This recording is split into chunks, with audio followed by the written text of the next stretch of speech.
হয়, আমাৰ বিধায়কৰ আমাৰ স্বাস্থ্য পৰামৰ্শ সমিতিৰ উদ্যোগত আমি আৰু আমাৰ জিলা স্বাস্থ্য বিভাগৰ সহযোগত আমাৰ যিটো স্বাস্থ্য কেম্প শিবিৰ আমি আয়োজন কৰিছোঁ।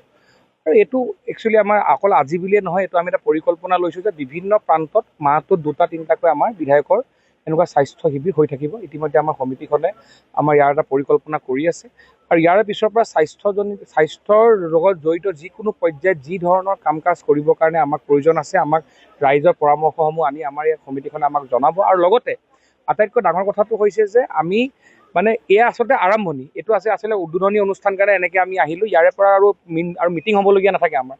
এতিয়াৰে পৰা এনেকুৱা কেম্প, সৰু ডাঙৰ কেম্প এনেকৈ হৈয়ে থাকিব। আৰু অকল আগতে আমি কি কৰিছিলোঁ যে ফ্লাড এফেক্টেড এৰিয়াৰ পৰা যাওঁ, কিন্তু এতিয়া ফ্লাড এফেক্টেডটো যাম।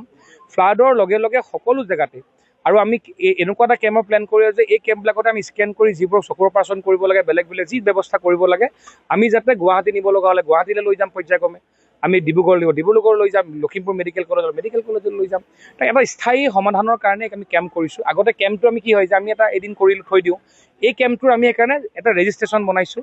এই ৰেজিষ্ট্ৰেশ্যনৰ জৰিয়তে যাতে আমি গম পাম যে আমি আকৌ 1 মাহৰ পাছত আমাৰ কমিটিৰ তৰফৰ পৰা তেওঁলোকৰ লগত যোগাযোগ কৰা হ'ব যে আপোনালোকে যিটো বেমাৰৰ কাৰণে ট্ৰিটমেণ্ট লৈছিলে ভাল পালে নাই, আৰোগ্য হ'ল নাই, যদি আৰোগ্য নাই হোৱা ছেকেণ্ড ফেজত আমি কি কৰিব পাৰোঁ। এই গোটেই বস্তুটো কেৱল এটা পৰ্যায়তে এৰি দিয়াটো আমাৰ উদ্দেশ্য নহয়। সেইকাৰণে আমি এখন কমিটি বনাই দিছোঁ, বিধায়কৰ স্বাস্থ্য কমিটি এখন। তেওঁলোকে ফ'ল' আপ কৰি আমাক আহিবলগীয়া সময়ত যাতে বৃহত্তৰ, কাৰণ এটা সুস্থ স্বাস্থ্য হোৱা হ'লেহে এখন সুস্থ সমাজৰ গঠন হ'ব। আৰু সেইকাৰণে আমি ভাবিছোঁ যে অনাগত দিনত ৰঙানদীবাসী ৰাইজৰ যি আস্থা বিশ্বাস আমাৰ ওপৰত আছে, বিশ্বাস অটুট ৰাখি আমি কাম কৰিবলৈ সক্ষম হ'ম। আমি বিচৰা ধৰণেই যথেষ্ট সঁহাৰি পাইছোঁ। আৰু ইতিমধ্যে আমাৰ ঋষিৰাজ দেৱো ইয়ালৈ আহিছিল। তেওঁ সকলোকে দেখি সকলোকে খবৰ লৈছেহি। আৰু ইয়াত ইতিমধ্যে বহু মানুহৰ চেকআপ হৈছে, ব্লাড চেকআপ হ'ল আৰু তেওঁলোকৰ চুগাৰ টেষ্ট হ'ল, গাইন'লজিষ্ট আহিছে, মেডিচিনৰ মানুহ আহিছে, চকুৰ মানুহ আহিছে।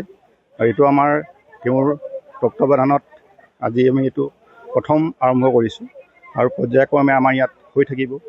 প্ৰত্যেক নেক্সট মাহতো আমি ঠিক এনেকুৱা ৰঙানদী সমষ্টিৰ এটা জেগাত আমি আকৌ দ্বিতীয়বাৰৰ বাবে এনেকুৱা এটা স্বাস্থ্য শিবিৰ আহ্বান কৰিম। আৰু ভাবিছোঁ এনেকৈ ৰাইজৰ যদি সহায় সহযোগিতা পাই থাকোঁ, আমিও ওলাই আহিছোঁ ৰাইজক এখোজ সহায় কৰিবৰ কাৰণে।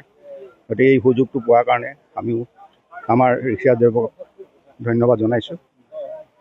ইয়াকে কৈ ধন্যবাদ।